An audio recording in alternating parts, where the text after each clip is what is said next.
Bismillahirrahmanirrahim. Assalamualaikum warahmatullahi wabarakatuh.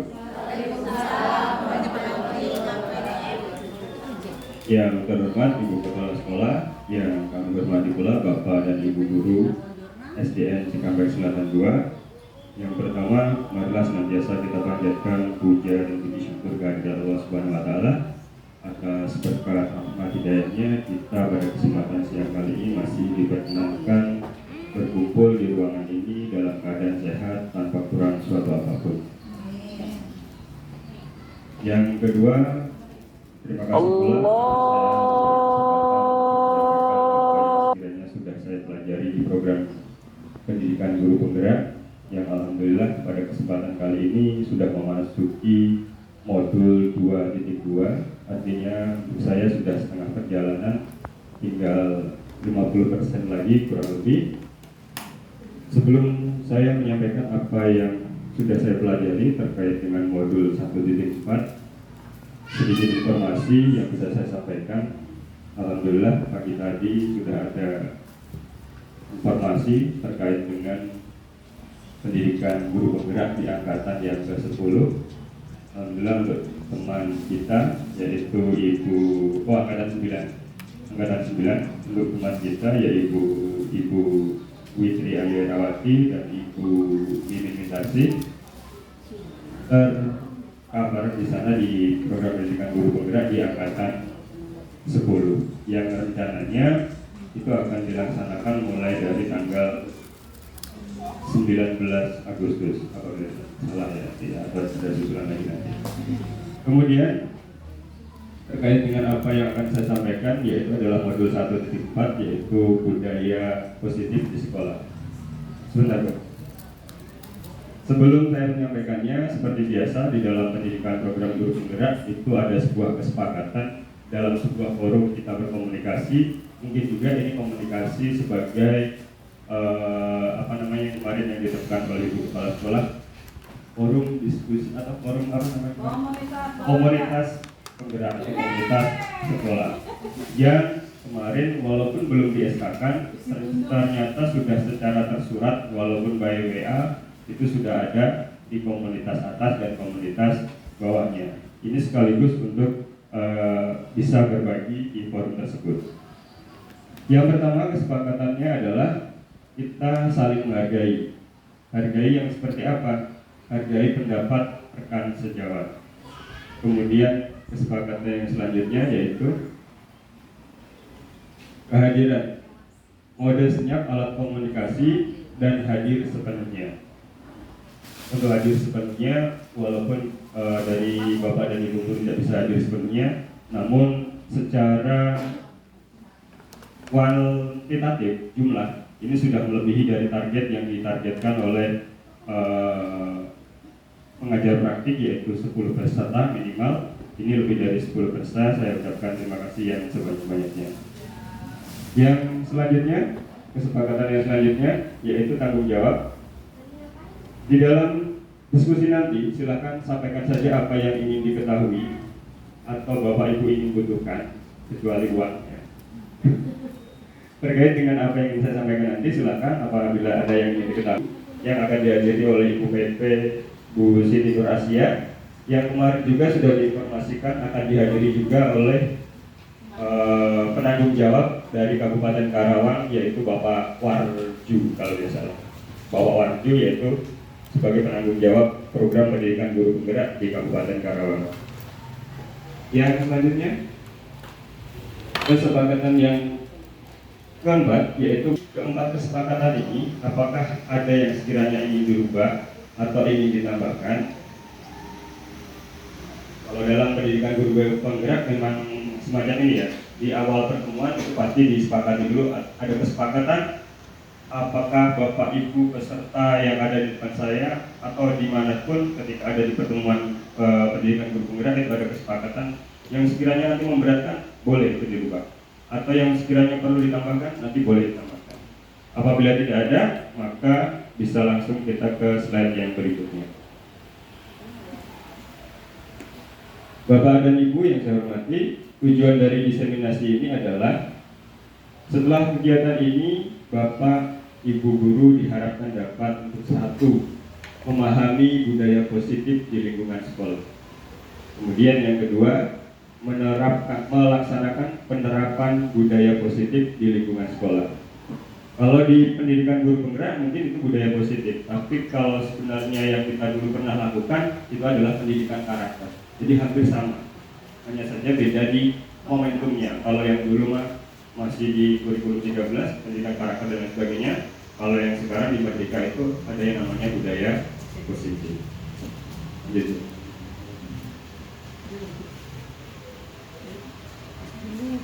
Apa makna budaya positif? Apa contoh penerapan budaya positif yang telah kita terapkan? Ada yang ingin berpendapat tentang terkait apa itu budaya positif? Wajib? Enggak wajib? Yang termasuk ke dalam hal kebaikan itu diantaranya yang 6 pilar. 6 pilar. Dan dalam karakter yang sosial, agama, terus kreatif, yang itu diantaranya. Kemudian kalau pertanyaan yang selanjutnya Masuk ke dalam agama, sopan santun diantaranya itu salah satunya. Dalam kelas berdoa. Oke. Ya. Terima kasih. Ada yang lain? Anak-anak dibiasakan untuk cium tangan pada guru, bukan hanya guru kelasnya. Anak-anak dibiasakan untuk cium tangan, Ya. tetapi tidak hanya kepada guru kelasnya. Boleh. Nah, itu juga boleh juga. Termasuk budaya positif. Nah, di dalam pendidikan guru bergerak, karena ini adalah merdeka belajar, maka kita tidak boleh menyalahkan pendapat si A, pendapat si B. Dalam hal ini semua benar, karena ini merdeka. Tergantung bagaimana kita mengekspresikan bagaimana kemerdekaan itu. Terkait dengan budaya positif, lanjut itu. Budaya positif di sekolah yaitu adalah nilai-nilai dan kebiasaan-kebiasaan di sekolah yang berpihak pada peserta didik agar mereka dapat berkembang menjadi pribadi yang kritis, penuh hormat, dan bertanggung jawab. Nah, ini hampir sama seperti sama seperti itu. Lanjut itu. Kenapa budaya positif di sekolah? Kenapa harus ada budaya positif di sekolah? Apa? Kenapa? Dari tujuan. Oh gitu. Oke. Kalau tidak menerapkan budaya positif, artinya tidak mengembangkan 6 pilar yang ada di E5. Iya. Lanjut Bu. Jadi, kenapa budaya positif itu perlu ada? Tadi sudah disampaikan beberapa pendapat. Yang pertama, agar tercipta rasa peduli satu sama yang lain. Satu sama yang lain yang seperti apa? Apakah hanya antara kita dengan guru-guru yang lain, ataukah dengan semua warga di sekolah? Semua warga di sekolah. Kita harus menciptakan rasa saling peduli. Selanjutnya, bilang. Oh, baik. Oke. Yang kedua adalah tercipta kolaborasi. Nah, tercipta kolaborasi yang baik antar warga sekolah. Kita tahu warga sekolah itu tidak hanya ada kita saja sebagai seorang pendidik. Ada juga di dalamnya penjaga.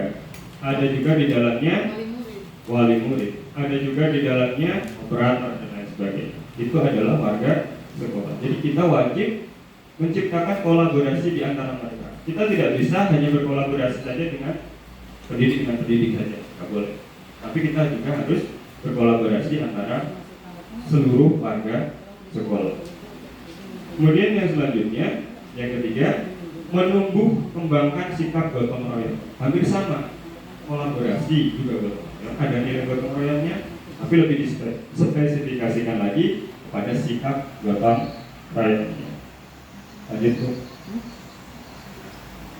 Nah, ini Bu, ini Bu Adi enak, senang goyang-goyang. Setelah ini nanti akan ada pertanyaan terkait dengan apa budaya-budaya yang baik atau yang tidak, atau yang yes atau yang no. Kalau nanti no, berarti jawaban Ibu seperti yang di sebelah kanan, goyang-goyang gitu. Kalau jawabannya yang yes, nanti goyangnya tangannya ke atas.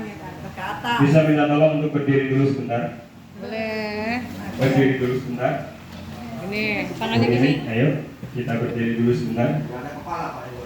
Oh, ada dong, ada kepalanya dong. Nanti gerakannya untuk ini, kalau yang no, kalau yang yes, goyangnya ke kanan dan ke kiri. Siap ya? Aja tuh. Pertanyaan. Pertanyaannya, pemberian hukuman dapat mendisiplinkan siswa. Silakan ekspresikan penjawaban ibu atau jawaban ibu ini seperti apa? No atau yes? No atau yes? No atau yes?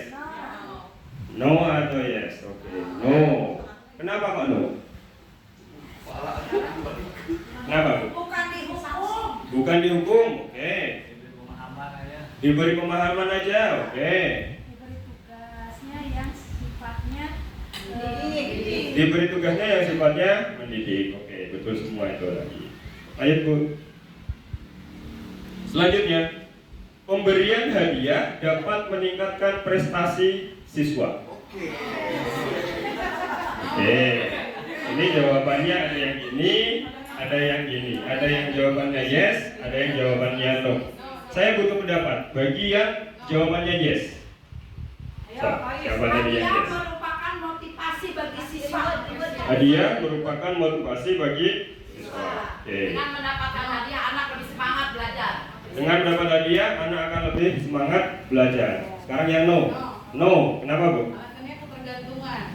Menjadi ketergantungan. Jadi anak akan berprestasi ketika mendapatkan hadiah.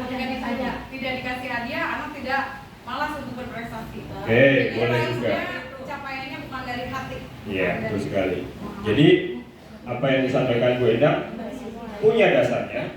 Apa yang disampaikan oleh Bu Mimin juga punya dasarnya. Dan itu tidak bisa kita salahkan. Nanti akan ada penjelasannya di belakang. Arahnya ke sana. Ya. Oke, jadi goyang dong, Baris, goyang, goyang. goyang Baris. Oke, setuju semua ya? Yes. Lanjutnya Ibu. Guru berperan sebagai teman bagi siswa. Ya, guru berperan sebagai teman bagi siswa. Kenapa kok kita harus berperan sebagai teman? Supaya tidak tegang. Apanya Bu yang tegang? Menghilangkan kekakuan gitu. Mau menghilangkan kekakuan boleh. Teman Oke. curhat. Boleh sekali. Teman curhat. Teman curhat juga. Tadi kalau yang sudah di kelas atas apalagi ya? Itu sudah ada yang curhat. Bu, saya suka dengan si A. Dengan. Nah itu tuh pakarnya curhat ini, Bu Anissa Karina ini. Lanjut Ibu. Apa saja? Silakan jawab lagi. Goyang apa hari saya goyang wae. Pak itu Patri, Siap. mending bagus amat itu kucing lagi gini. Oke ya. Itu termenung Bu kucingnya itu. Kucing aja termenung, Bu Mina. Menciptakan budaya di sekolah. Konsep inti untuk menciptakan budaya di sekolah. Lanjut itu. Konsep inti untuk menciptakan budaya di sekolah atau budaya positif di sekolah yang pertama adalah pastinya disiplin positif. Apakah ada disiplin yang tidak positif? Ada. Apa contohnya? Disiplin ada yang tidak positif. Disiplin yang positif. Ada yang punya pendapat? Tidak semua disiplin itu adalah positif. Ada yang negatif. Ada yang punya pendapat? Atau enggak kita simpan dulu ini? Dulu ya. Oke. Kemudian yang kedua, motivasi perilaku manusia. Motivasi perilaku manusia. Nanti saya ingin mengingat terkait dengan disiplin positif. Tadi saya bertanya, apakah disiplin itu hanya untuk positif saja, ataukah ada di luar itu yang negatif? Oke. Disiplin positif itu banyak sekali. Tetapi apabila kita melakukannya dengan sesuatu yang salah, itu juga akan menjadi disiplin yang Mengambil negatif. mangga orang lain dengan setiap hari. Mengambil mangga orang lain dengan setiap hari. Setiap hari disiplin ya. Oh, oke. Disiplinnya setiap hari. Oke, masuk. Cara yang salah. Itu kebiasaan. Cara ya. Salah. Kebiasaan yang baik. Kalau kemudian ini kita kembalikan ke kegiatan kita di sekolah. Kita kembalikan dengan kegiatan kita di sekolah pada peserta didik kita. Ternyata ada disiplin yang positif, ternyata ada juga disiplin yang negatif. Misalkan nih, satu, disiplin yang positif. Ketika kita mengajarkan peserta didik kita untuk mengikuti, misalkan saja lah, ekstrakurikuler pramuka, di dalamnya banyak sekali nilai-nilai positif yang bisa kita kembangkan, mulai dari disiplin waktu, berpakaian, berketuhanan, dan lain sebagainya, banyak sekali. Oke. Tetapi ketika kita berdisiplin yang negatif, misalkan ya, untuk saya mohon maaf ya, mohon maaf sekali. Dari beberapa tahun yang lalu, sepertinya sudah tidak diinstruksikan lagi untuk kita memberikan PR kepada anak didik kita. Boleh memberikan juga, dua nomor boleh. Tetapi kalau kita sampai memberikan PR dengan jumlah yang berlebih, ya, itu juga bukan sebuah disiplin. Niatnya mau disiplin, ya nggak? Itu niatnya mau disiplin, tetapi itu akan menjadi sesuatu yang bernilai negatif. Apalagi ketika kita sampai ke sekolah, ya, menemui, mohon maaf sekali, mohon maaf. Ini terpaksa harus saya sampaikan juga. Ketika kita mendapati anak didik kita ternyata tidak mengerjakan PR, entah karena suatu hal dari rumah kita sudah emosi duluan atau seperti apa, ya kan? Namanya orang kan beda-beda ya, kita tidak tahu permasalahan kita di rumah seperti apa. Mungkin ketika kita bisa tampil di sini dengan senyum bahagia, mungkin ada luka yang sedang kita tutupi di rumah, ya kan? Ya kan? Dan itu tidak bisa kita campur adukan keluarga kita, permasalahan keluarga kita masuk ke sekolah, ya udah itu permasalahan di rumah. Jangan sampai permasalahan di rumah itu kita bawa-bawa sampai keluar di sekolah, apalagi ke peserta didik. Nah, itu. Kemudian yang ketiga, membuat keyakinan kelas. Kalau dahulu mungkin sudah sering kita temui apa yang namanya peraturan kelas, ya, peraturan kelas. Tapi untuk saat ini hanya berbeda penamaan saja kalau menurut saya ya. Berbeda penamaan saja kalau saat ini, yaitu keyakinan kelas. Kenapa kok keyakinan kelas perlu kita buat? Ternyata konsep yang selama ini kita lakukan, kita yang membuat peraturan, itu merupakan sesuatu yang belum tepat. Jadi yang namanya kesepakatan itu kita memperolehnya dari anak-anak. Kita kembalikan kepada anak-anak. Misalkan di 5A itu sudah saya buat kesepakatan kelas, itu berdasarkan hasil diskusi saya dengan anak-anak saya. Mau seperti apa anak kelas 5? Ada yang menyebutkan, Pak kalau datang harus sekian dan sekian, Pak baju dimasukkan. Tapi ternyata ada juga baju yang dikeluarkan. Padahal itu sudah kesepakatan kita bersama. Nah, itu yang akan menjadi tugas kita, bagaimana kita bisa mengingatkan kembali anak-anak tersebut terkait dengan kesepakatan kelas. Di dalam sebuah kesepakatan itu akan ada nilainya. Akan ada nilainya. Misalkan memasukkan baju ke dalam celana, gimana sih? Ya benar ya, memasukkan baju dalam celana. Iya gitu ya, benar ya, memasukkan baju ke dalam celana. Itu ada nilainya di sana. Nilai kebajikan namanya kalau di kurikulum merdeka atau di program pendidikan kurikulum gerak, itu ada yang namanya nilai kebajikan. Nilai kebajikan dari memasukkan baju ke dalam celana tadi apa? Tujuannya apa? Ingin melatih anak apa? Agar disiplin. Ya, jadi kesepakatan oleh anak itu akan kita garis bawahi. Oh, ini nilai kebajikannya adalah disiplin. Kalau dulu ada yang namanya karakter, tapi untuk saat ini namanya adalah nilai kebajikan. Jadi nilai kebajikan itu kita ambil dari kesepakatan kelas yang sudah kita buat. Pertanyaannya, apakah kesepakatan kelas antara kelas 5A, B, C, D sama? Beda. Karena siswanya dan gurunya pasti juga akan berbeda. Apakah nilai-nilai kebajikan yang ingin dicapai masing-masing kelas sama? Beda. Berbeda. Kalau saya sudah merumuskan di kelas 5A, nilai kebajikan yang ingin dikembangkan di kelas 5A antara lain DIMATA, sebuah akronim yaitu disiplin, mandiri, dan tanggung jawab.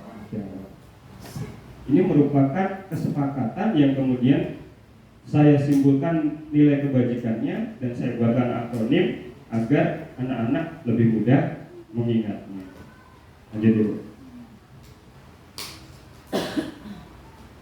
Lanjut saja.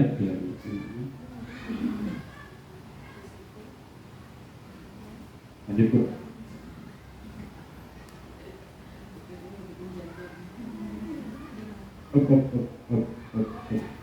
Yang depan. Sebelum ini. Oke. Meluruskan beberapa miskonsepsi tentang makna kontrol. Di dalam pendidikan guru penggerak itu ada yang namanya 5 fungsi kontrol. Di depannya ada lagi ya, Bu?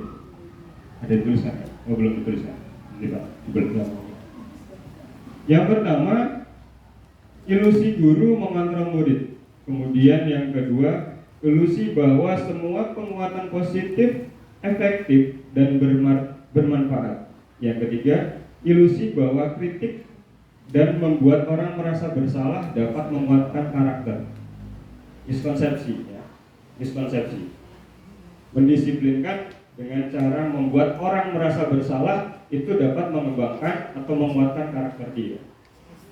Yang keempat, ilusi bahwa orang dewasa memiliki hak untuk memaksa. Kita sebagai orang dewasa memiliki ilusi untuk memaksa anak didik kita. Memaksanya boleh, tapi dalam hal-hal yang dibenarkan. Lanjut dulu. Perubahan daripada paradigma stimulus respon teori kontrol. Bisakah kita mengontrol seseorang? Stimulusnya adalah kita mencoba mengubah orang agar berpandangan sama dengan kita. Bisa. Teori kontrolnya adalah kita berusaha memahami pandangan orang lain tentang dunia. Jadi kita tidak bisa memaksakan atau merubah pola pikir orang agar berpandangan sama dengan kita. Tapi apa yang bisa kita lakukan? Kita berusaha memahami pandangan orang lain tentang apa yang ada di pikirannya. Kemudian yang kedua, perilaku buruk dilihat sebagai suatu kesalahan. Teori kontrolnya adalah bahwa semua perilaku pasti mempunyai tujuan. Kemudian yang saya spill sedikit aja ya. Yang terakhir, model berpikir menang atau kalah. Teori kontrolnya adalah model berpikir menang dan menang. Lanjut ibu. Perubahan paradigmanya seperti apa? Untuk membangun budaya positif, sekolah perlu menyediakan lingkungan yang positif, aman, nyaman, agar murid-murid mampu berpikir, kemudian bertindak dan mencipta dengan merdeka, mandiri dan bertanggung jawab. Lazimnya disiplin dikaitkan dengan kontrol, dalam hal ini kontrol guru dalam menghadapi murid.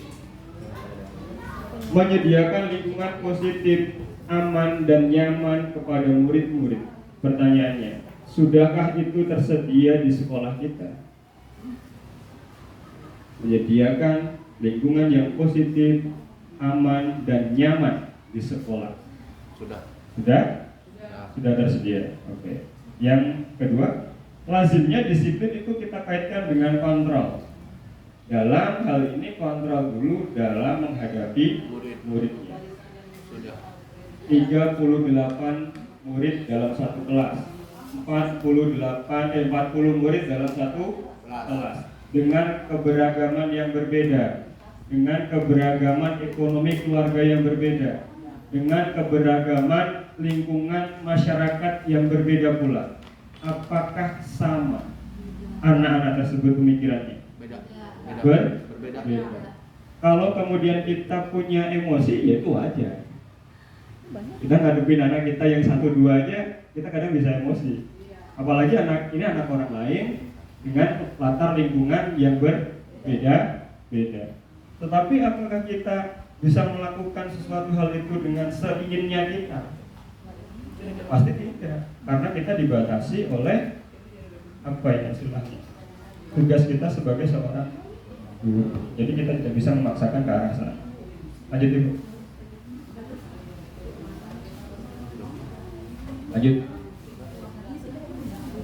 Lanjut Ibu. Bu Dit. Lanjut Bu. Dia ngeliatin aku mulu sih. Ngeliatin. Bagaimana memahami konsep inti budaya positif di sekolah? Bagaimana memahami konsep inti budaya positif di sekolah? Lanjut Bu. Lanjut Bu. Nah, ini ada seorang yang sedang merenung, ya. Dia membayangkan bagaimana disiplin merupakan bentuk kontrol diri agar mencapai tujuan yang mulia. Tujuan mulia, prinsip mulia yang dinamakan kebijakan universal. Disiplin positif merupakan salah satu cara penerapan disiplin yang bertujuan untuk menumbuhkan kesadaran serta memberdayakan anak untuk melakukan sesuatu. Lanjut Ibu. Ini sudah sering kita bahas, lanjut saja. Gambar mana yang utang patri nawa ya anu disorot. Iya, ke gambarnya juga nggak masalah Bu. Gambar yang itu jangan patrinya terus. Teori motivasi perilaku manusia. Yang pertama, untuk menghindari ketidaknyamanan atau hukuman.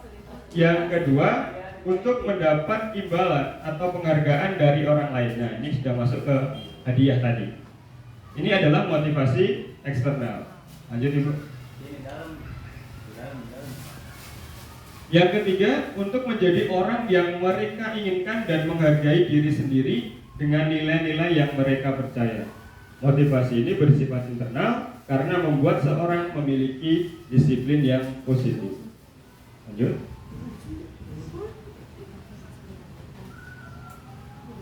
Budaya positif.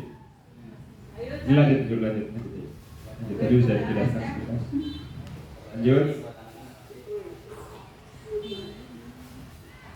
Sebentar Bu, sebentar. Depannya Bu, depan. Udah bisa lanjutkan. Lanjut.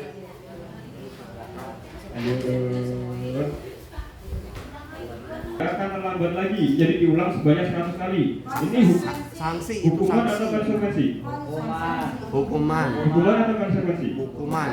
Hukuman. 2. Lari mengelilingi lapangan basket 2 kali karena terlambat hadir di sekolah. Hukuman. Hukuman. Murid diminta untuk push up 15 kali karena tidak menggunakan masker di sekolah. Ini yang dulu ya, ini yang dulu karena menggunakan masker. Hukuman. Menggantikan kertas tugas teman yang telah dicoret-coret. Konsekuensi. Konsekuensi karena dia melakukan suatu hal yang itu merugikan orang lain, karena apa yang sudah dilakukan itu temannya malah tidak mengumpulkan tugas, malah tugasnya bisa dikumpulkan. Ini makanya disebut konsekuensi. Membersihkan tumpahan air di meja tulis karena tersenggol pada saat belajar. Konsekuensi. Meminta murid tidak mengenakan sepatu seharian di sekolah karena tidak mengenakan sepatu yang berwarna hitam. Hukuman. Lari mengelilingi lapangan basket 2 kali karena terlambat 10 menit untuk pelajaran PJ. Hukuman. Secara tidak langsung kita bisa memahami apa itu hukuman, apa itu konsekuensi. Kalau boleh hukuman tidak membuat efek jerah dari Dan hati. kesadaran pribadinya tidak muncul. Karena kesadaran pribadinya tidak akan muncul. Itu hukuman. Sementara konsekuensi itu memberikan yang sesuai logis, kemudian membentuk kesadaran muncul dari hati. Oh iya, ternyata setelah berpikir logis tidak boleh seperti ini. Betul Akan sekali. berdampak seperti ini. Betul sekali Bu Mimi, terima kasih. Jadi kalau hukuman itu tidak akan menimbulkan kesadaran dari dalam hatinya, ya. Berbeda lagi dengan namanya konsekuensi. Kalau konsekuensi itu akan menimbulkan pemahaman dari dalam hatinya. Ya, jadi berbeda sekali kalau saat ini kita berbicara hukuman kepada peserta didik kita berbicara menghukum karena suatu hal anak tidak mengerjakan sesuatu yang kita perintahkan, itu juga merupakan suatu yang kurang fisik maupun hati untuk jangka waktu yang lama. Yang ketiga, anak membenci kedisiplinan kalau hukuman. Yang keempat, itu adalah merupakan paksaan, jadi tidak timbul dari dalam hatinya. Kemudian yang selanjutnya, mendorong anak menyakiti dirinya sendiri. Kemudian yang selanjutnya, konsep diri yang buruk. Kemudian anak belajar untuk menyembunyikan kesalahannya. Nah ini tadi baru kejadian. Saya nyuruh anak kelas 5A, ayo yang ini masuk dulu ke ruangan perpustakaan untuk melihat bagaimana toh itu kegiatan pramuka. Ternyata ada yang kembali ke sini, Pak. Bu. Ada yang kembali sini dengan mengatakan, Pak, saya nggak boleh masuk. Kata Bu itu saya nggak boleh masuk. Nah itu ya. Selang beberapa menit, Bu Tina datang ke saya. Pak Tri, ini anak lain kenapa malah main di sini? Katanya nggak boleh masuk, Bu. Saya bilang juga gitu kan. Enggak, ini malah anak-anaknya yang minta keluar gitu ya, Bu ya tadinya. Minta keluar. Nah itu menurut saya juga baru saja terjadi di saya. Dan itu benar-benar anak belajar untuk menyembunyikan kesalahannya. Miskomunikasi, Pak. Bukan miskomunikasi, dia belajar berbohong. Belajar berbohong. Agak begini. Kasus kemarin juga sama. Anak belajar berbohong untuk menutupi kesalahannya. Jadi Ya. anak itu tidak memakai kaos olahraga. Jadi dia menyadari akan kesalahannya sendiri. Iya. Nah kemudian saya tanya, mau pakai kaos olahraga? Iya, karena kan anak saya juga tidak dari TK ya, boleh pakai kaos bebas. Iya. Mau dibuka kaosnya, sini ibu bantu. Dia tidak bisa membuka kanci. Bajunya. Kemudian saya bukakan, kemudian saya menggiring ke lapangan. Ketika menggiring ke lapangan ada ibunya, lari ke ibunya berbohong, disangkai dibulucunan, Lah, dibukain, dihukum gitu. sama Bu Mimpin. Betul Jadi sekali, seperti Bu. itu Pak. Berarti Iya. miskomunikasi. Iya. Iya. Perlu penjelasan. Perlu penjelasan lagi.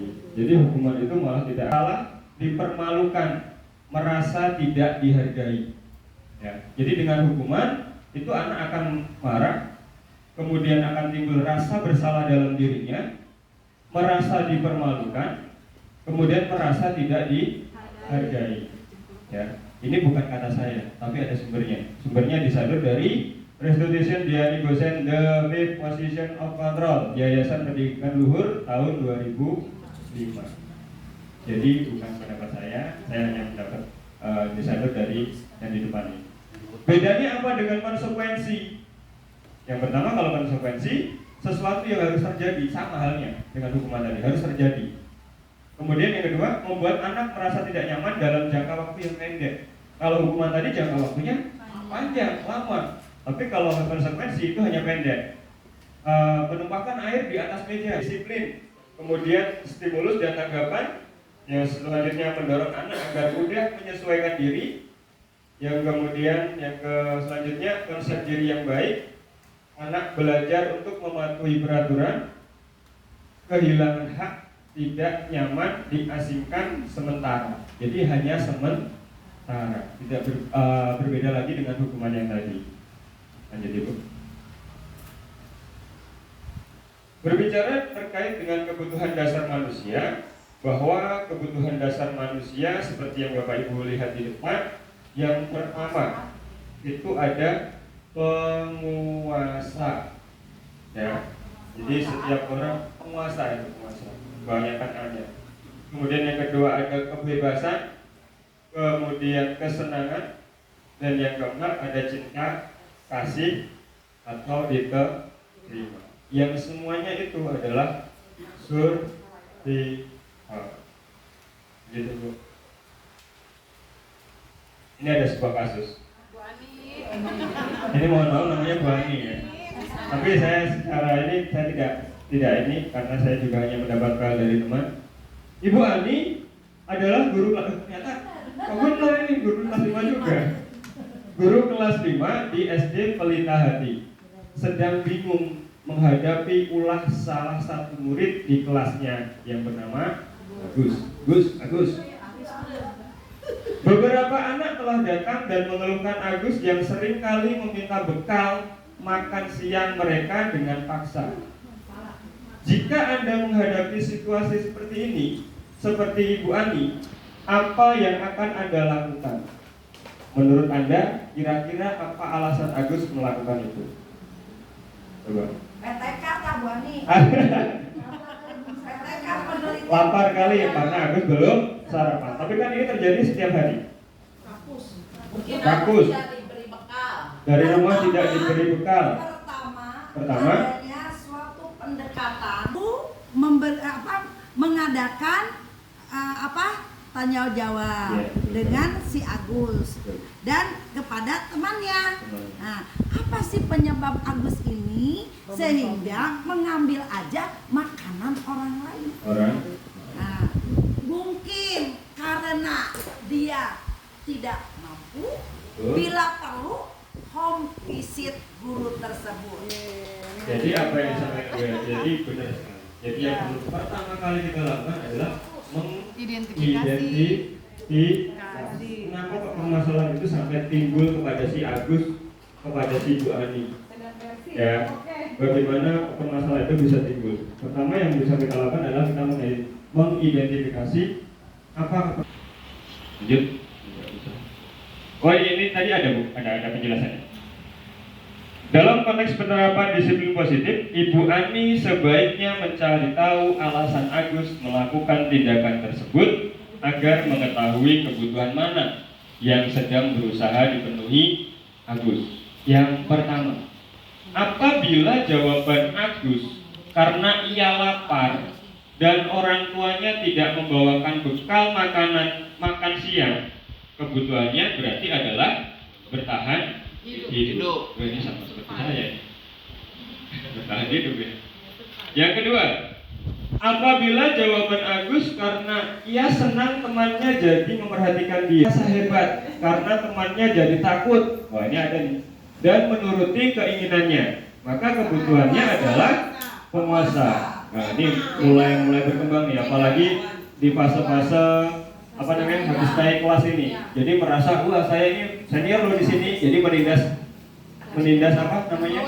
adik kelasnya dan lain sebagainya. Bukan menindas sih, tapi hanya ya dia sebenarnya pengen penguasaan tadi, ya penguasaan tadi pengen diakui secara itu. Kemudian apabila jawaban Agus karena ia merasa bosan dengan bekal yang dibawakan ibu, karena selalu membawakan bekal yang sama. Oh nasi goreng terus setiap hari, nasi goreng setiap hari, telur ceplok setiap hari. Dia merasa bosan. Maka kebutuhannya adalah kebebasan, kebutuhan akan pilihan yang lain. Jadi bosan juga ya kalau nasi goreng terus setiap hari. Yang terakhir, apabila jawaban Agus adalah karena iseng saja dan dia menikmati ekspresi wajah temannya, baik. Yang kesal karena diambil makanannya, maka kebutuhannya hanyalah kesenangan. Atau kalau bahasa anak-anak mah usil, jahil dan lain sebagainya itu. Hanya biar senang melihat ekspresi temannya tertindas dan lain sebagainya itu malah senang. Ya. Nah, ini yang tadi saya sampaikan, posisi kontrol itu perlu sekali di dalam pendidikan program guru penggerak. Di sana disampaikan ada 5 posisi kontrol guru. Yang pertama itu sebagai penghubung, kemudian yang kedua sebagai teman, yang ketiga sebagai pembuat merasa bersalah, yang keempat itu sebagai pemantau, dan yang kelima itu sebagai manajer. Pertanyaan saya, dari 5 posisi kontrol guru ini sekiranya mana yang paling baik? Mana yang paling baik? Manajer. Penghubung, pemantau, teman, manajer, penghukum aja.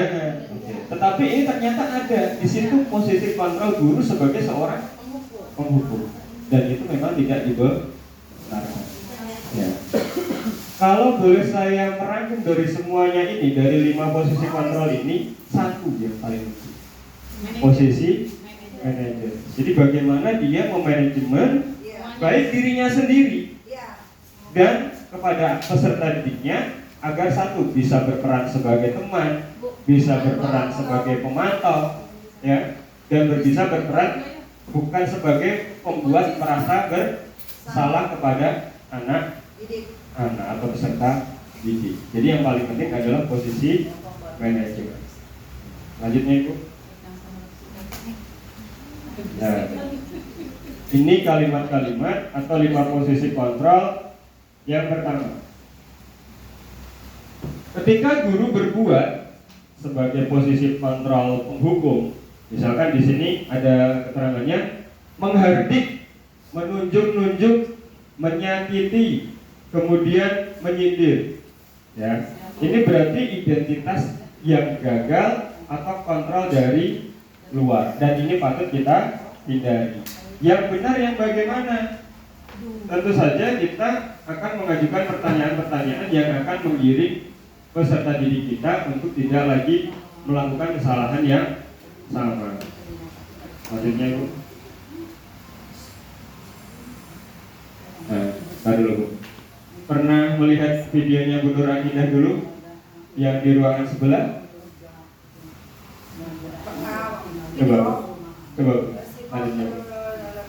Oh, yang guru nunjuk. Siapa teh yang masuk ke kelas? Tapi suaranya nggak masuk ya ini. Si Harus pakai kecil, Mas. Udah nonton ya? Udah. Ya udah biarin. Itunya apa? Spekernya. Daripada nonton ke itu. Sudah terlambat, masih berani jawab pula. Sekarang, keliling lapangan basket 5 kali sekalian, biar kapok. Cepat, pergi sana ke lapangan basket.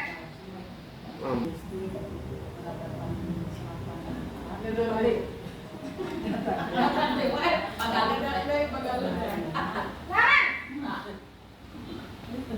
Aduh. Rupiah tapi Karen, kamu kenapa terlambat lagi, nak? Ya Tuhan, nanti ibu yang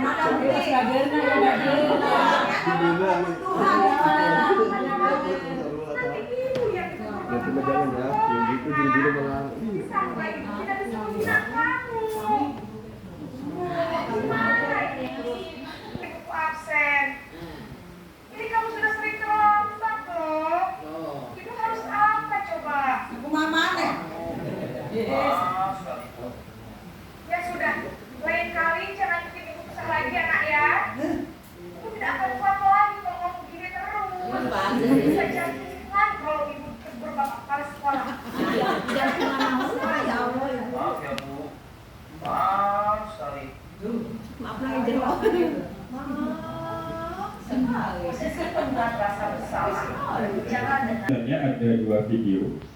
Yang pertama dan yang kedua dengan model yang sama, dengan kejadian yang sama pula, tetapi dengan penanganan yang berbeda. Perbedaannya di mana? Dalam hal pula. Pertanyaannya, posisi kontrol yang manakah yang pernah Bapak Ibu guru terapkan kepada siswa? Sesuai dengan kondisi. Sesuai dengan kondisi. Bisa posisi sebagai teman, bisa sebagai posisi manajer, bisa sebagai posisi pembuat rasa bersalah, ya Bu ya. Tergantung kita melihatnya situasinya seperti apa. Oke. Menurut Anda, posisi kontrol sebagai apakah yang dapat membuat siswa memperbaiki kesalahannya? Itu tadi manajerial. Manajerial. Kata Ibu Ajetan, manajerial, betul sekali. Pada posisi kontrol apakah yang dapat memberi identitas gagal pada siswa? Pembuat Hukum. Membuat gagal siswa? Apa tadi Bu ini? Penghukum. Apa? Penghukum itu akan membuat posisi gagal, identitas gagal pada siswa. Yang keempat, sekarang posisi kontrol apakah yang menjadi pilihan Bapak Ibu untuk diterapkan di sekolah? Yang idealnya Yang teman, idealnya teman, terus mengakui kesalahan, terus manajer ya.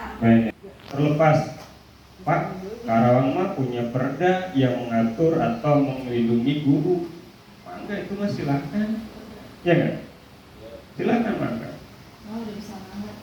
Menurut saya pribadi untuk saat ini dengan perkembangan zaman yang sudah sedemikian rupa, ya, hal itu sepatutnya itu menjadi sesuatu yang haram bagi kita, posisi penghukum. Ya, mari belajar dari kesalahan-kesalahan kita di masa lalu, mari kita perbaiki saat ini dan yang akan datang kita untuk lebih baik lagi. Terserah anak itu mau apa. Kalau kata Pak Aris mah, si Iqbal mah udah Pak, yang penting gak ganggu temennya, mau duduk sendiri di bawah, di luar, yang penting gak ganggu temen. Ya. Soalnya gini Pak, dikerasin Kang Ija, dibageran, Iya. peta jantung, serba salah kita juga. Iya. Bingung. Iya Pak. Jadi betul sekali apa yang disampaikan Pak Aris. Pak, Bama dikusan jatuhnya dan lain sebagainya. Kalau dikerasin, Jadi dilembutin selembut sutra, makin jadi. makin jadi pun. Yang penting intinya anaknya rajin masuk ke sekolah, ya. Kemudian tidak membuat masalah dengan teman yang lainnya, Betul. tidak memprovokasi teman yang lainnya. Betul. Itu sudah menurut kita juga sudah baik. Ada keistimewaan buat kita. Ah. Soalnya anak lain belum tentu salah. Aduh, aku mau malu tapi itu muridku. Iya Pak, masalahnya gini, bukan masalah salim atau enggaknya, tapi ketika jumpa sekali salim, nanti ketika ketemu lagi nanti salim lagi. Keberagaman. Iya. Keberagaman apa? Iya Bu ini.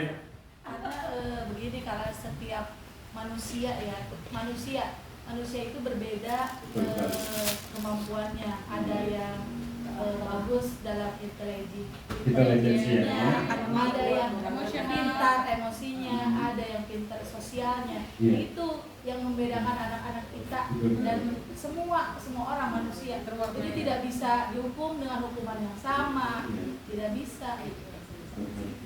Oke. Betul sekali Bu. Masing-masing anak punya karakter masing-masing. Kita tidak Kembali bisa. lagi kepada gini, bahwa setiap manusia kodratnya ada yang kelemahan, Iya. Kita pasti punya kelebihan. Kalau saya pernah mendengar siapa penceramah yang dari luar Jawa Barat tuh, namanya Gus Ikdam, dia menyampaikan bahwa semua manusia itu pasti punya kelebihan, pasti mempunyai kelebihan. Terlepas dia banyak kesalahannya, tapi kata Gus Ikdam itu pasti dia punya satu kelebihan, walaupun itu hanya satu, pasti dia punya kelebihan. Jadi kita juga tidak bisa memaksakan anak harus sesuai dengan keinginan kita dan lain sebagainya, itu tidak bisa. Karena memang karakter anak itu berbeda. Sama halnya ketika saya kemarin di ruang kolaborasi modul 2.2, itu saya gabung dengan guru-guru SD, kemudian ada guru SMP dan guru SMA. Ternyata dari 3 tingkatan ini yang paling berat adalah di guru SD. Yang pertama, kenapa kok paling berat guru SD? Dasarnya. Ya. Kita dasarnya di guru SD.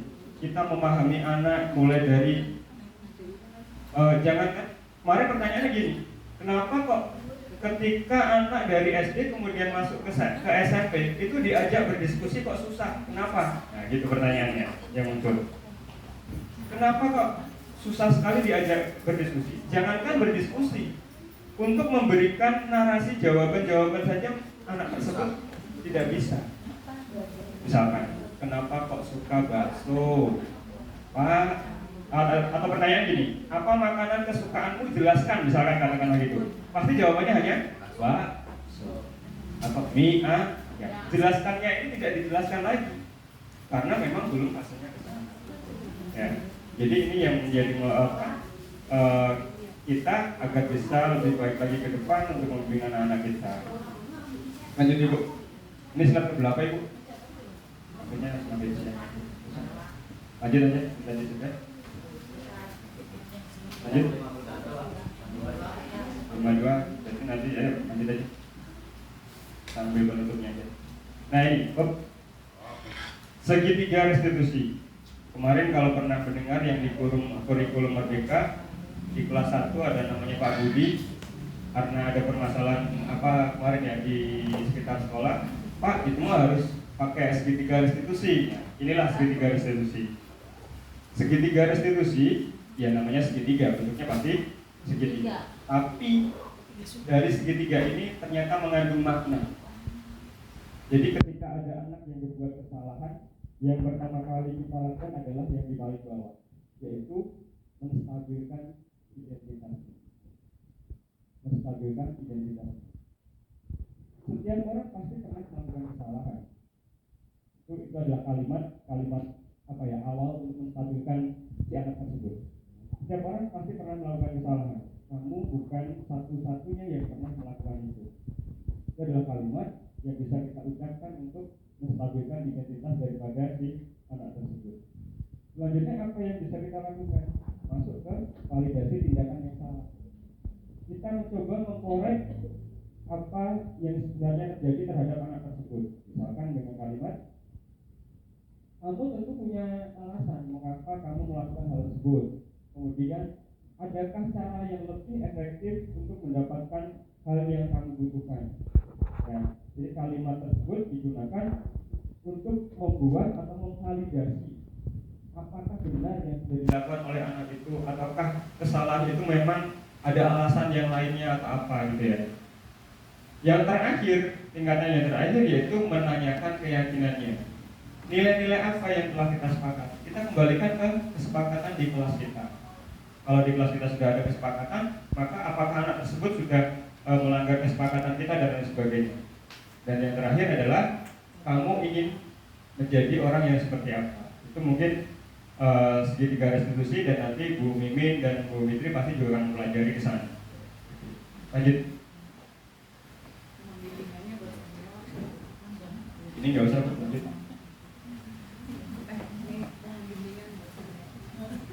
Terakhir, manfaat setelah mengetahui inti budaya positif bagi saya adalah, adakah manfaatnya kita tahu budaya positif yang harus kita kembangkan di sekolah itu apa? Sebagai barometer guru untuk mencapai tujuan agar anak didik kita menjadi lebih baik yang sesuai dengan ajaran Ki Haji Dewantara yang termasuk juga 6 pilar tersebut. Baik. Jadi menjadi barometer ya, Bu. Ya. Menjadi ukuran kita agar semua itu sesuai dengan harapan atau tujuan pendidikan maupun anak didik kita. Oke. Berdasarkan filosofi pendidikan Ki Haji. Baik bagi saya atau baik bagi Bapak dan Ibu, apa yang akan Bapak Ibu lakukan? Apa Pak Galuh? Menerapkan dalam kehidupan sehari-hari. Tentunya sebagai zaman memperbaiki diri lah. Oke, boleh Bu Ami. Bu Titi, harus ada perubahan. Katanya simpel, ya, katanya simpel, tapi ini mungkin sudah merangkum semua kesimpulan apa yang sudah saya sampaikan. Harus ada perubahan. Betul sekali. Jadi apa yang sudah saya sampaikan tadi, semoga bisa memberikan manfaat untuk kita semua. Dan saya mohon maaf apabila ada salah-salah kata terkait dengan apa yang saya sampaikan. Semangat untuk Ibu Witri, semangat untuk Ibu Mimin yang sebentar lagi akan mengikuti pendidikan guru penggerak di angkatan yang ke-10 dan yang ke-9. Kalau tidak salah ada satu teman kita juga yang daftar di angkatan yang 10. Kita doakan semoga beliau lolos. Bu Tina sepertinya kayaknya daftar lagi di angkatan yang 10. Kita support bersama. Semoga di Timsel 2 menumbuhkan guru-guru penggerak yang guru-guru hebat ya. Guru-guru yang memang benar-benar ini kita harapkan di keadaan yang saat ini. Akhirul kata, wabillahi taufiq wal hidayah. Wassalamualaikum warahmatullahi wabarakatuh. Matur suwun.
Sebelum kita memulai pelajaran kita pada kesempatan pagi hari ini, di awal pertemuan kita di kelas 5, ketika di awal kalian masuk, itu kita sudah membuat sebuah kesepakatan kelas.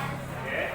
Kesepakatan kelas itu akan menjadi rambu-rambu bagi kalian, akan menjadi acuan bagi kalian di dalam kalian bertindak, baik di dalam kelas maupun ketika di luar kelas dan ketika kalian kembali ke rumah masing-masing.